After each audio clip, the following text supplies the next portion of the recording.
Okay, and we got the devotional, and the devotional is titled Keep Practicing. Here we go, y'all. When someone is training for a job, any job, they must eventually make the shift from studying to practicing.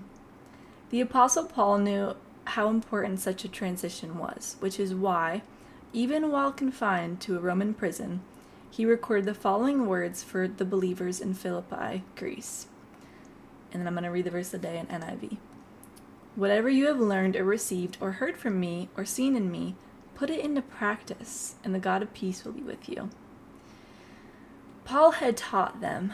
Paul had trained them. Paul had loved them. And that's why, from the isolation of a jail cell, Paul empowered them to live out what they'd learned. Jesus, too, was passionate about his followers, not just trying to look good or to sound good, but to do good, with a heart that genuinely wanted to glorify God. James, the half-brother of Jesus, also wrote about not just listening to the word, but doing what it says. But be doers of the word and not hearers only, deceiving yourself. For if anyone is a hearer of the word and not a doer, he is like a man who looks intently at his natural face in a mirror. For he looks at himself and goes away and at once forgets what he was like. And that's James chapter 1, verses 22 through 24.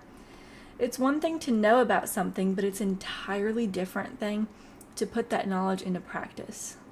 The peace of God is a gift that he gives us. It's something we experience as we draw near to him by living in a way that honors him. If we know his will but don't do anything about it, that shows that we don't really want to honor God. But if we do his will, then our actions illustrate that our identity is rooted in Christ. And if our closeness to Christ allows us to experience his peace.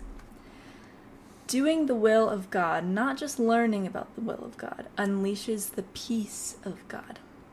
So today, study what Paul taught and modeled, which is ultimately what Jesus taught and modeled. And then ask yourself, what is God teaching me about himself, myself, or other people? How can I apply his teachings to my life?